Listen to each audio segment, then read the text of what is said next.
So I call this meeting to order. And then can I get a motion to approve the minutes from our December meeting? We'll have to do roll call first, Ashley. Oh, we have to do roll call first. Yeah, and I believe that's Josh's call to action here. Yep. Ashley. Present. Steve. Yes, here. Kelly. Kelly. We can't hear you, but I can see you. Okay. Amy. Here. Monica, welcome. Thanks. Here. Nick. Here. And I'm here as well. So we are all accounted for.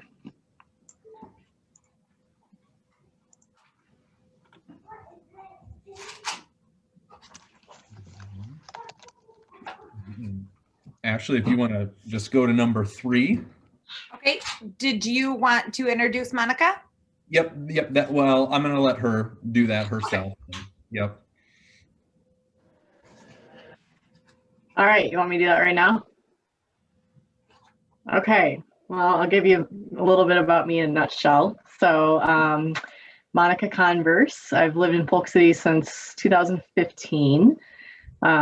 Love it here. So glad to be part of this group. I have 2 little girls, almost 7-year-old, she'll be 7 in a couple weeks. We're in birthday planning mode, and a 3-year-old. So we frequent the parks around the city a lot. In fact, I think they might be heading to one up at the square right now during tumbling class. So really, really glad to be here. I guess a little bit about my background professionally. I am a civil engineer, and I've done a lot of work in consulting work for Parks and Rec type facilities. So I guess I have that to offer for anything that we might be looking at doing here. So. Awesome. Well, we are excited to have you join us. Welcome. Thank you. Okay, so now do I move Jason? Yep. Now you would be seeking a motion to approve. A motion to approve the meeting minutes from our December meeting. This is Josh. I motion. Okay. All in favor? Crow? Aye. Aye. Those opposed? Con? All right. Motion is approved. Audience items. It does not look like we have any at this time. No, that is correct. Okay. So do you want to give us an update on the Friends of Polk City Parks 501c3? Yeah, so a few meetings ago, I mentioned possibly the creation of this 501c3, and we're going ahead and we're going forth with it. So we have entered into a contract with our city attorney. She's helping us establish the 501c3. And for anybody that might not be super familiar with like a Friends of Parks group, essentially they act as an advocate for parks, rec, and trails within the city. They're kind of a resource for the Parks and Rec Department, the Parks Commission, and other community groups that are related to parks, rec, and trails. And the way that they are a resource, one is financial support.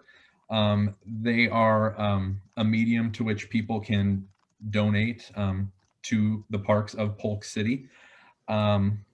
Volunteer support, oftentimes they may adopt a park for cleanup or kind of spearhead an Earth Day trash bash kind of thing. And the other one that is of super interest is project specific fundraising. So if the Friends of Parks group decides that they would like to, see a playground in a park that's not in the 5-year CIP, they'd like to see it get done sooner. They would obviously work with the city a little bit, making sure that, the city would accept these funds, but, let's be kidding, why wouldn't they kind of thing. And then they can go forth with their fundraising campaign. They can solicit private commercial donations. So essentially, it's just another avenue to really take care of our parks. I don't have a specific timeline yet as to when that would be done. I'll certainly keep you guys in the loop with it, though. The next steps after that would be establishing some sort of board, a chair, a secretary. So it is another piece of work like that. And how I would see the Friends Group and the Parks Commission working together is that the commission could reach out to the Friends Group if you guys have a fundraiser as a Parks Commission or a project you'd like to see get done, and then they would kind of be an advocate for you. So it's kind of just another method to getting projects done quicker and letting people have a very seamless way to help the parks.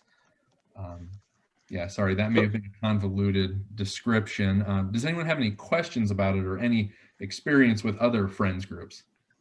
I think the one question go ahead. I was going to say, who, I don't want to say owns it, but who kind of leads it, organizes it? Is it, I don't think it can be the city specifically. So who actually creates that? Yeah, sure. So the 501c3 creation is done under the city's jurisdiction. So in that capacity, it kind of is an offshoot of the city, but it has its own board, voting members. So it does have, that responsibility falls to the board members. Yeah, hopefully, does that get you, Josh? Yeah, I think so. I think my question was kind of along the same lines as Josh's. If their primary purpose is raising funds, then it would be my understanding that those funds would still belong to the city, that they're just the boots on the ground to raise those funds, and then anything that those funds are used for still funnels through the commission or Parks Board. I don't know that they would have to go through the commission on some of the smaller scale stuff. Surely if there's a large scale project, it would include your involvement. The Friends Group would come and, pitch. If it's their original idea, they would pitch it to you guys, get your approval. It would go up to the council. A lot of it is the creation is the transparency of your transaction. A lot of folks, if they donate straight to the city, it goes into the general fund, and it gets taken care of the right way, but a lot of people are just, leery. They like to see exactly where their money go. And, if Nick Otis wanted to donate $1,000 for a very specific project, it could be done in the Friends Group. That money would come in earmarked as Nick Otis's donation for this specific campaign fundraiser. So it just increases the transparency of where the money's going a little bit. So kind of branching off of that then and going off the same thing. I mean, so now we have a Parks Board, we have Community Vision, now we're going to have Friends. How do we ensure that all of those things are streamlined? What are small decisions that can be made without approval? What are big decisions? Like, is there some sort of organizational flow that we're aware of? That seems like a lot of cooks in the kitchen to me. And so I'm a little bit concerned about toes getting stepped on, or I don't know what that looks like. No, so I'll speak a little bit to that. So I know at the turn of the year, community visioning has it's officially run its course, but I know a small group is marching on in kind of the same, but in a slightly different capacity. And maybe Steve can talk to that a little bit more, because I know he's still going to be spearheading that. There is a way where all of these work harmoniously, and honestly, a lot of the onus would fall to me when it comes to a lot of day-to-day stuff. It would still be me. I may kind of act as a liaison between your meeting. If you come up with some sort of business item that requires the input or the involvement of the Friends Group, I would probably be the one that would make that connection. So yeah, a lot of, yeah, I would be the head chef maybe, and I would have a couple sous chefs is the way maybe I would describe it. But yeah, no, it will be a little bit, it'll be a learning curve. Absolutely. You know, especially as, you know, this commission is been more involved in the past year than historically what I've understood. So I think it's good, and it is biting off a lot essentially, but long term, I think it would really benefit your guys' ideas, you know, my department's ideas, and then, you know, just give residents, anybody, that real easy way of that donation if they're so inclined. Doesn't the library have a foundation as well? I mean, I would imagine that's maybe we could kind of take some lessons learned from how they work Yep. together. And Yeah, it's pretty common practice now. Most cities have a Friends of the Parks group. You know, if you want to look at a really successful one, look at the Des Moines Friends group. That thing is its own beast. It's incredible, the money that they raise, but they've got a lot of large commercial donors as well. But anyway, no, if you're ever free, you have 5 minutes, take a look at their website, just see if some of the projects that they've helped fund and get done quicker. But yeah, you know, the libraries have them, police have them, fire departments have them. So just another avenue to support what you've got locally. Awesome. Thank you for that. Does anybody else have any final questions or clarifications? So Ashley, so community visioning is heading into the implementation stage now. And so as we head into the implementation stage, one of the aspects of that is finding sources of funding to support projects. But, you know, community visioning isn't really a parks entity. Parks and community visioning are separate, but I could see community visioning, if it's possible, coming to the Parks Friends group on those projects that are parks related. But it would still be up to the Parks Commission to decide if they were wanting to, if the Parks Commission wanted to fund community vision. So I just wanted to make that clarification that there is kind of there's a line of distinction between the two. All right, perfect. Thank you, Steve. Item number 7 is an update on the regional park master plan. Jason, did you want to handle that, or did you want me to handle that? I'll kind of give a high level, and then I might ask you and Josh to kind of jump in since you were both at the kickoff meeting. So yeah, our master plan process has started with Confluence, the landscape architect firm that was awarded the master plan process. And the way that they kind of handle it, we have identified stakeholders that have kind of a vested interest in this regional park. And we identified representatives from all of these stakeholder meetings. And we had our first advisory board meeting last Wednesday, the 27th. Essentially, it was kind of a kickoff. We got to know each other, some high level stuff. You know, there was already differences of opinion within the room. And we knew we were going to have that. You know, this is a big project with a lot of different voices that want to and need to be heard. So how that's directly involved with you guys is you guys are one of the stakeholders as the Parks Commission, and as your chair, Ashley took on the responsibility of being the representative.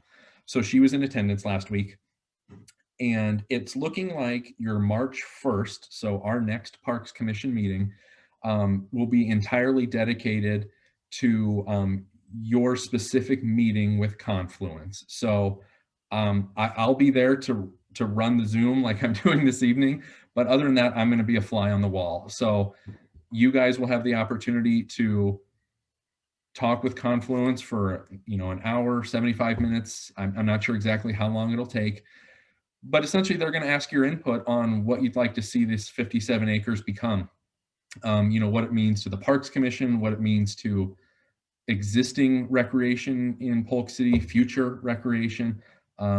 So yeah, the way they kept describing it last Wednesday was, this is the time to come with your wish list. So I guess dream big for the next one, and then we'll kind of dwindle it down from there, you know, as the restrictions of the land are more known, and we can really see what fits where and what is logical. But no, I'd ask Ashley and Josh as the Parks Commission rep, and Josh as the Little League rep, to, if they've got anything further to say.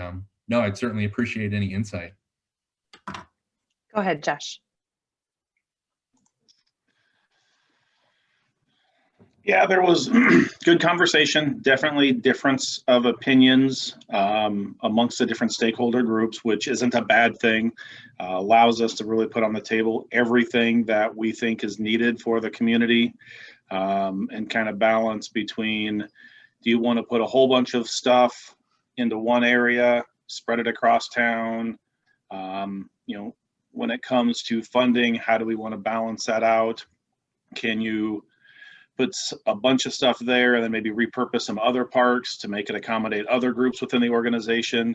A lot of those conversations were had, and I like that the school was brought into it as well. Dr. Mart was there to represent the school, since this will be a neighboring park to where the new school building is going here in town. So I think that was a good conversation piece as well on what they're bringing in for the school and how we can balance within that.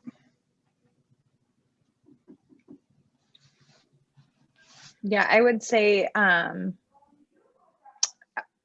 other thing that Jason didn't mention that I would say is, as you kind of dream big over this next month in preparation for our meeting in March, I would also encourage you to think carefully about what stakeholders you think need to be present on this advisory committee, and maybe send those to Jason. They advised us to have a steering committee that was around 10 people or less. So we obviously don't want to bring in the entire community or every potential organization that may have access to that space. But if you feel strongly that there is a group that would use that, you know, regional space or a large recreational space, whether, you know, it's fields or whatever the case may be that you're dreaming big on, I would just recommend that you think of who those stakeholders are and get in touch with Jason. It's not necessarily anything that we need to bring to Confluence, but I know that Jason's kind of taking up that duty of being the stakeholder organizer. So, but I don't know that I have anything else to add compared to what y'all have shared, but they did say to us over and over and over again, dream big. The example they gave us was a park in Altoona. When they were done with their dream big phase, the overarching budget of the park, if they would have included everything on everybody's wish list, was over $50 million, and the park would have needed to be 5 times the size of the land they had available. So, and that's basically what he said. If you don't ask for it, it's definitely not going to get included. But if you ask for it, we can at least consider it and then dwindle down the possibilities that are and are not doable. So I thought that was a good example, because it's a park that would be similar in size and scale to what we're building. So, and for everybody's frame of reference, the current representatives on this advisory board are City of Polk City, to which the city manager is filling that role, Parks and Rec, yours truly, Public Works. I really felt it was pertinent to get them involved because they're the ones that are going to be taking care of this, this thing. Other than that, we identified North Polk United Soccer Club, Polk City Little League, the North Polk School District, and the Parks Commission. My hope is that with the school district, Dr. Mart is acting as that rep. I'm hoping that some of their youth sports groups that I believe are done through the school or the booster club, that they come when it's time for the school's specific stakeholder meeting. So we'll be able to hear, you know, from the flag football contingent kind of thing. So, but yeah, if any of you can think of another user group, civic group, whatever the case may be, give me a call, shoot me an email, and we'll see kind of what the viability of that is. So I wanted to ask a question. You said there were many differing opinions. I think, Jason, you mentioned that, and I think maybe Josh mentioned that too. I'm wondering if it wouldn't help us to know, as a group who's going to be asked for our opinions, what some of those differing opinions are. Sure. Essentially, and I'm going to tread lightly Jason, do here. you want me to cover that one so you don't have to be so PC? No, I mean, Okay. I'll give an overarching, we have a finite amount of space, and, there's going to be a nice balance of active recreation or passive recreation. Passive might be a dog park, a splash pad, maybe a skate park, although that's pretty active. But no, like active recreation is, think of fields, multi-purpose fields, soccer fields, ball fields. So, and this is no surprise that, some of us are looking at it from a wider range, and, some people are coming in representing a specific club, and, those interests were shown, and that's what we wanted, So I'll let Ashley dive a little deeper since I'm going to kind of keep it PC. But yeah, go ahead, Ashley. I'm going to narrow it down a little bit. And Josh, if you want to bring the Little League perspective, that'd be great. Ultimately, the biggest need that we have in the community as far as recreational space is access to fields, whether that be soccer fields, baseball fields, softball fields, football fields. There just is not a lot of youth sports oriented facilities. And the current facility that we have outgrown at specific times when that space is most popular. So in the evenings after school, and then of course on the weekends when there are games and tournaments. We also don't have a space to host any sort of tournament or any sort of major event related to outdoor youth sports. But that does not appeal to the older members of the community that may want walking trails or a place for their dog to run because maybe they can't walk for miles with their dog, or someone who wants a butterfly garden because that's what's attractive to them, or the High Trestle Trail connector is going to go through the north end of that park. So there would be an opportunity for a trail hub there. And there was a lot of conversation around, and that's, I think, what Jason is talking about with passive recreation, is just how do you meet the needs of the whole community? Because ultimately, at the end of the day, we are going to have to pass a large bond referendum to get what we need out of this park for fiscal purposes. And if you are an older member of your community and you're going to get zero things out of the park that are going to serve your need, unless you're going to be reflective on what your kids needed, there's a chance that you don't pass it. And we have that history in our town. And so we have to somehow find a balance. The other thing that I brought up personally was a recreational building, something like the Altoona campus. But I also know how expensive that kind of facility is. And so I don't know that it was necessarily conflicting viewpoints of what should be under there, but exactly what Confluence was saying with the Altoona Park.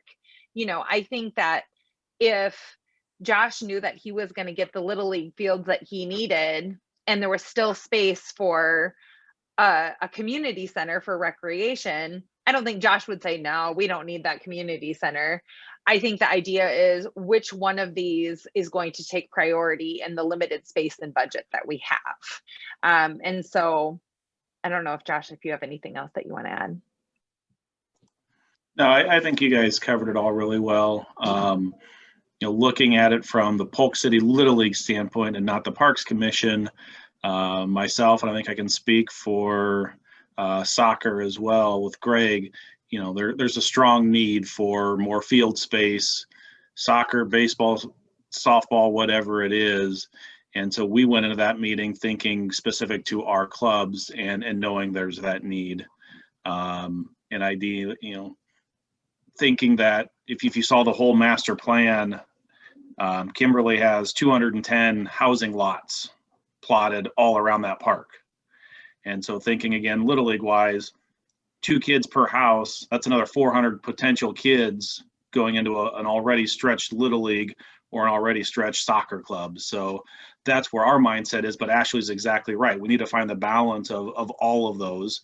And even if that means, putting all new soccer fields out there, but having funds to redo the baseball, softball fields and add more fields in the existing complex, or whatever that combination is, to find that balance of the passive and the active that Jason mentioned. So this is just an outsider's perspective, but I'm thinking back, Steve, maybe you can speak on behalf of this too, but with the community visioning, about a year ago, we solicited feedback from a bunch of community members. We had different groups represented just to make sure we got a diverse perspective. So we had like an older or accessibility challenge group. We had families, so we made sure we had like the parents with the small kids represented. We had, I can't remember all the other groups, Steve, but just wanted to throw that out there. We had active recreationalist people. I can't remember all of them, but just to make sure that we had a diverse, viewpoint and perspective. So I guess if we're trying to think about anyone else to engage in those conversations, maybe just making sure that we do have a variety of people that are at the table. I'm going to jump in before you comment real quick, just to add that this group does have that final report from the community vision and the parks, what did they call it? The parks inventory. And so I checklist. Yeah, so they are absolutely building off that community visioning work and trying not to redo the exact same work that other folks have already invested their time and energies in. I am going to share my screen just for a second. Jason, it says that screen sharing is disabled, so I think you might have to make me a co-host. And I have no idea. Hover over my picture and hit the ellipses, and then you can pick make host or co-host. Okay, perfect. All right, now I got it. So this is the site plan that was shared with us at that meeting. I did just get Jason's approval to share this. So you'll notice on the far left side of the screen, this is 3rd Street. And then right here where I'm highlighting, this is the Vista Lake Avenue. That's where you can currently turn east into the technology park. On the lower end of the sunrise part of this map, you'll see the roads that are these roads right here are all proposed. There is nothing here. This road is presently there and will go through right by Matt and Nicole Acher's home, if you know where that is. And then this pink, is going to be the new 4-6 elementary building. And the green is the proposed site is the site of the new park. But all of these lots that then go around that new park are the homes that Josh is referencing. And you'll notice right here is the very last lot. That's lot 210. So there are quite a few lots that are going in here. And the lots, just for a scale of size for everybody, the lots are about the same size as Marina Cove. So not huge, but also not teeny tiny, and will be a lot of upper middle class homes.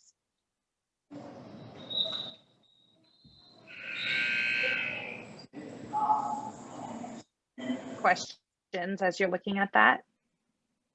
And if anybody wants this screenshot, just shoot me an email or a text message and I'd be happy to share it with you. So I've seen this map before, and so this 57 acres, right? Mm-hmm. This 57 acres is going to have to include a boatload of parking.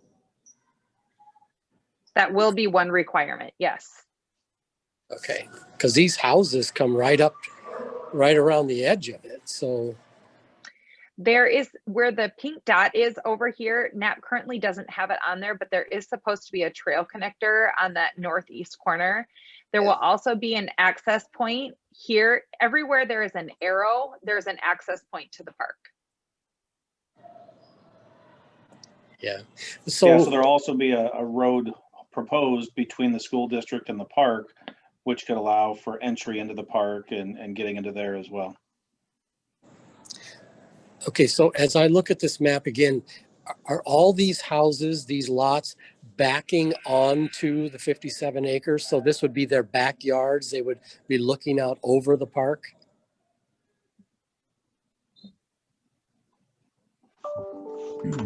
Yeah, Steve, that is correct. Their property line would butt up against ours. Yep. Okay. And, certainly depending on how the master planning goes, efforts will be put in, depending on what's put in, for light and noise pollution, barriers, to, lessen any impact we may have on the neighborhood. We're certainly going to be cognizant of being good neighbors. To that extent, though, this is going in at the same time as these houses, and these are people that are going to know what they're getting into, as opposed to people that are going to have a Hy-Vee plot down in the backyard. Hopefully, yeah, they would. Well, and you have to also think that these are going to be people that are attracted to having a large park facility in their backyard. Yeah, that's kind of what I'm getting at.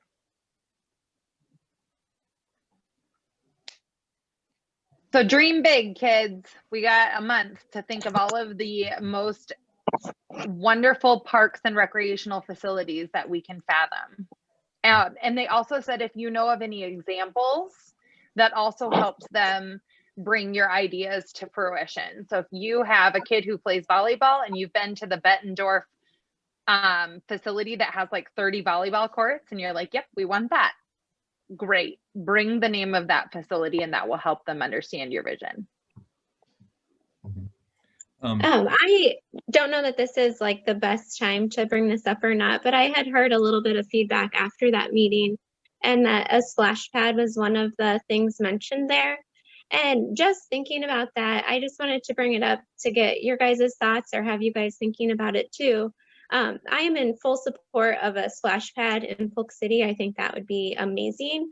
But when I'm thinking of like soccer or softball, baseball games and things like that, I always think of the younger siblings that are at those events. And I know we've been at soccer games where your kids are playing, and then like at our complex, for example, and then there's the little 2 or 3-year-old brother that was playing at the park by themselves that then is cutting across 2 fields to get back to mom and dad while the game is playing. So my thought on that is, well, having a bunch of different things at this facility would be great.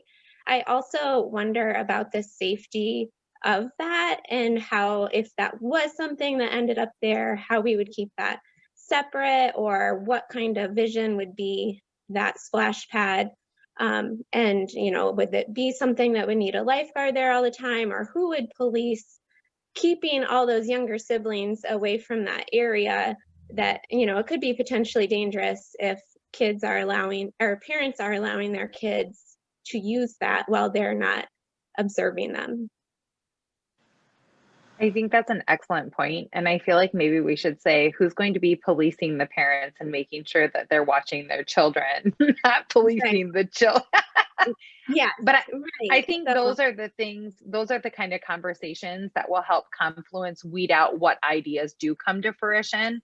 And so this point is just to get all of the pie in the sky ideas that we may want out of that facility.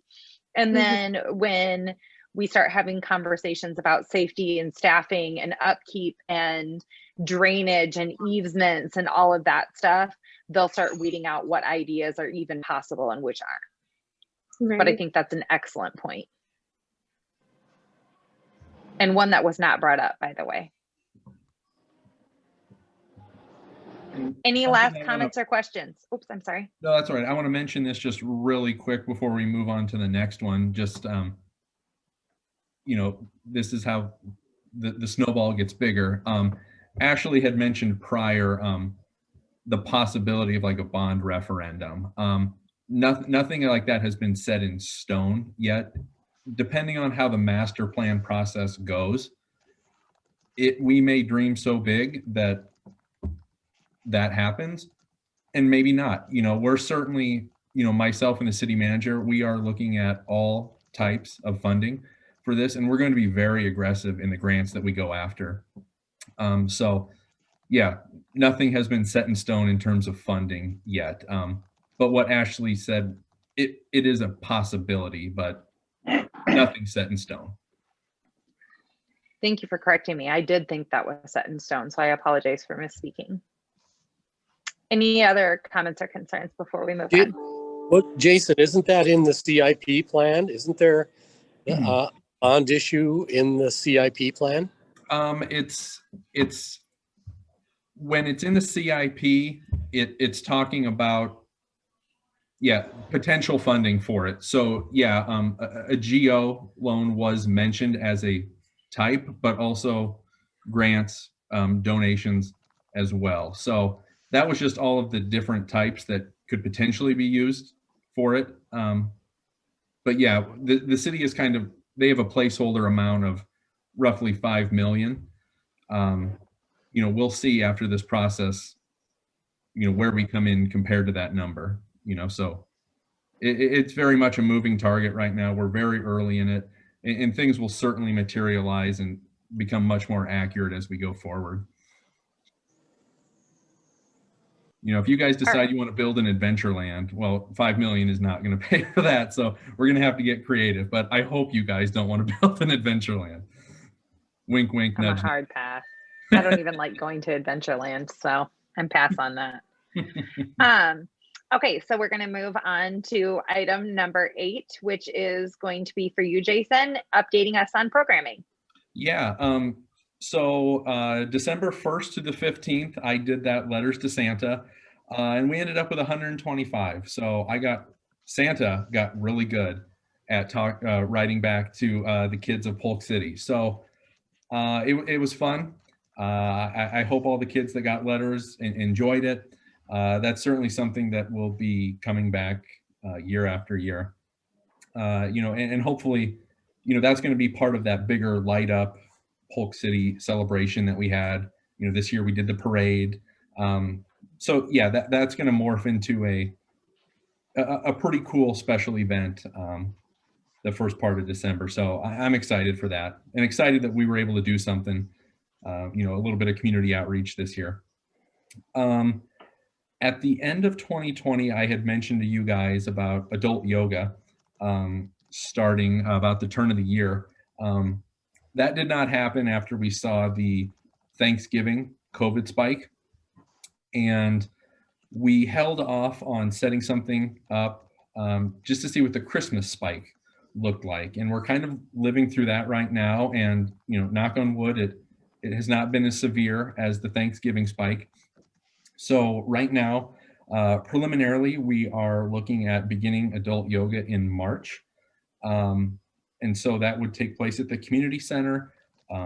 Several COVID restrictions are being put in place, temperature checks at the door for participants, masks required until you get to your mat, and limiting the size to adhere to the social distance number in the community center, which is only 13 individuals. So yes, that is slated to go in March. I don't want to call it a guinea pig, but it's going to kind of show us how to operate in that COVID world. I've been reaching out to a lot of my colleagues around the metro, established departments that have been able to offer some things in a COVID world. So yeah, that's exciting for me to possibly have a little bit of programming start. But yeah, making sure it's done in the right and safe way. And then a much bigger overarching thing is, programs for the summer of 2021. No decision has been made on that yet. I know the folks in Polk City have been used to the existing, I'm going to call it, that 6-week camp that was just called summer recreation before. Looking at the viability of that in, unfortunately, what's not going to be a normal summer just yet. But also looking at adding original programming or new programming that would be more equipped to function in a COVID world. So smaller class sizes, outside social distancing. So we're going to have some stuff in this summer. Just don't know what it looks like quite yet, and it won't be a full load. In future years, I plan on having the great big program guide of all the summer stuff. But this year we're not going to be quite there yet in terms of running at 100% capacity. So, but no, excited to see how it goes, and just excited to get some programming out there. So I'm going to kind of look at this at the Little League club level again. I know around this time of year, Jenny's always started to ask for our plans, estimated participation rates, nights of participation, et cetera. Is that something, Jason, you're going to be asking for in the near future? I know soccer's had their registration open for a few weeks now. We just opened ours up last week. Mm-hmm. So starting to gather what that's going to be a look like, as well as to what expectations are the city going to set with COVID requirements versus what we're allowed to decide on our own. Yep. So yeah, I mean, soccer they have already gotten me their request. Didn't even have to ask for it. They just gave it to me. So yeah, please, as Little League, go ahead and prep that and get it to me, when you can. And, if we want to have an offline discussion about the COVID side of it, we certainly can. That's specific to Parks and Rec and Little League. But yeah, there would be a little bit of additional precautions that we would take this year. So.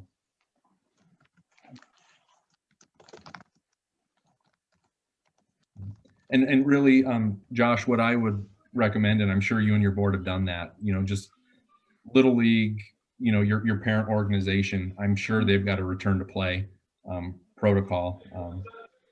Just that's a good reference point right there to share with me. And if, there's any specifics to our sports complex that you guys are more well-versed in, than I am, of, where you can kind of personalize it, that would probably be enough right there. But just knowing that, you're adhering to your parent organization's return to play that's mostly what it's all about. I know those are pretty darn thorough. I've kind of looked at yours. I've looked at USA Soccer's, and they're pretty thorough. They're very complete and well thought out.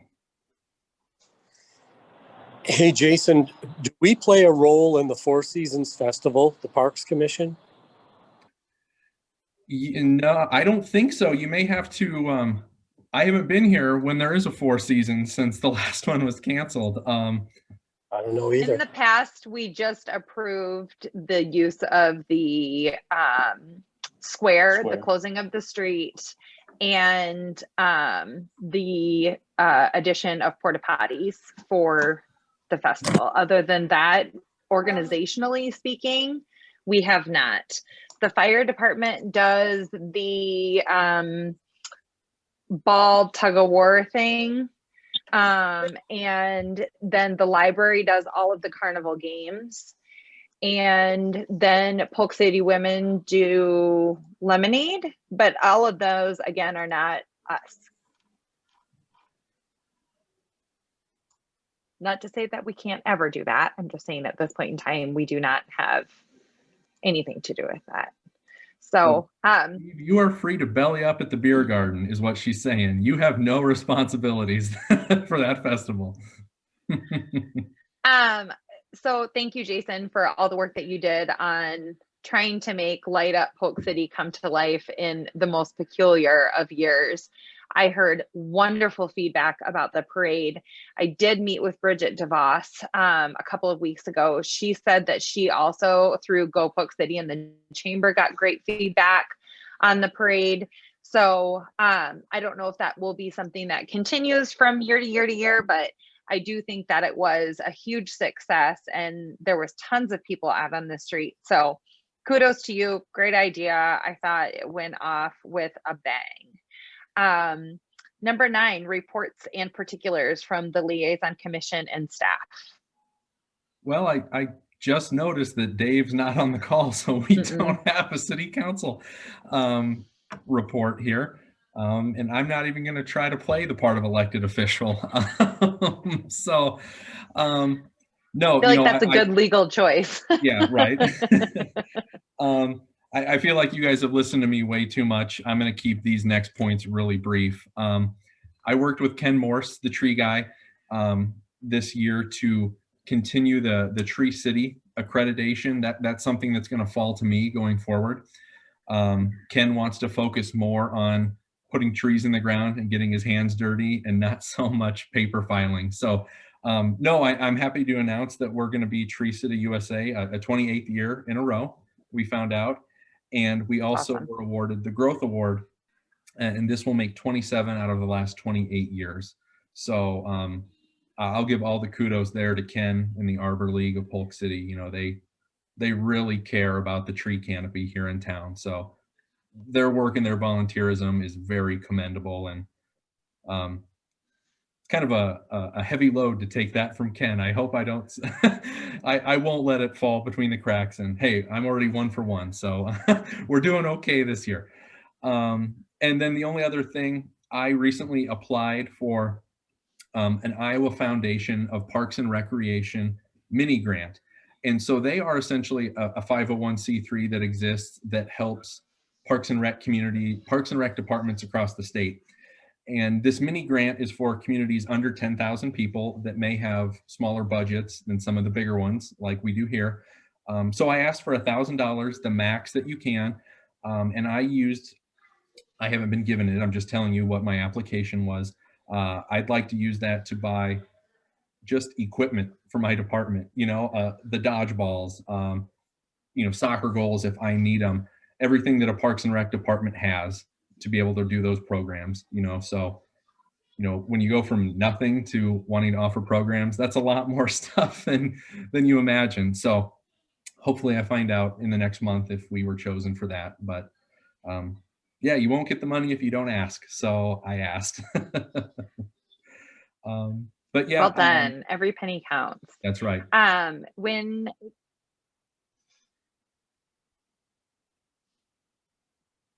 Yep, I think, go ahead.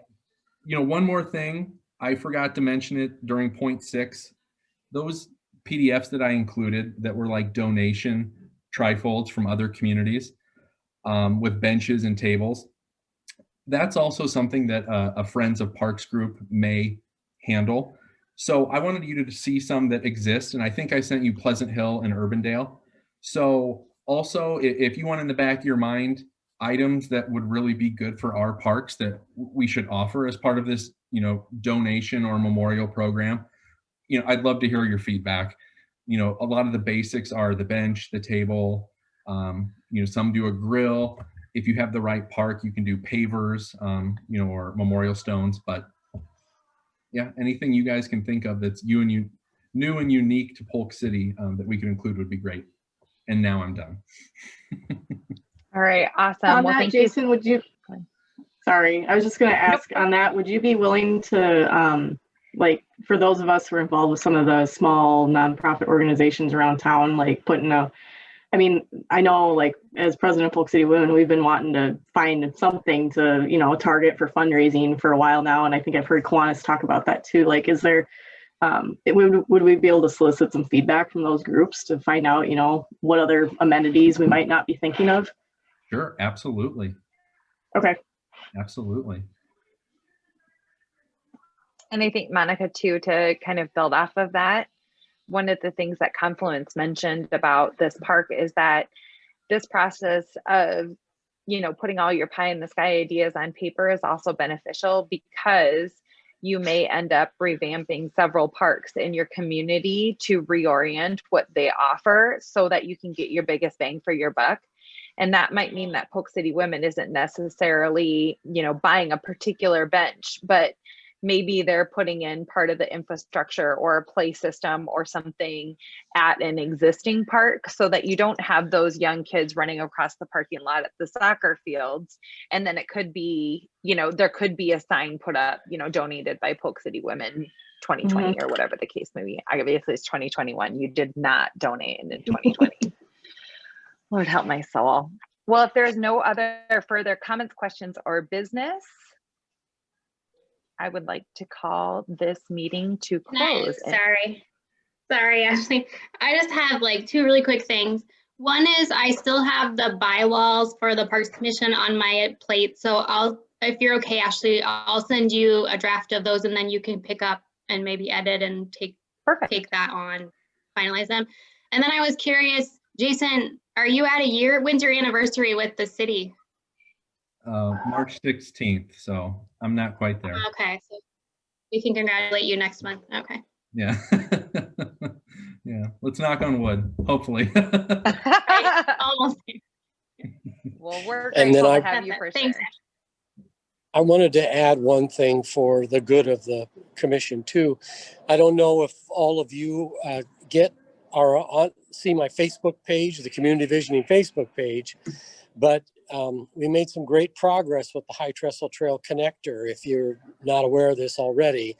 And that's that the city and the county have split the funds for a total of $35,000 to do the engineering study. And Snyder, that has been signed now with the county. The county is the lead. That's wonderful. And that is underway now. And the next big date for that would probably be May or June, when we would have a completed study. And then the next step after that is land acquisition. So we're making some really good progress. I'm very excited about it.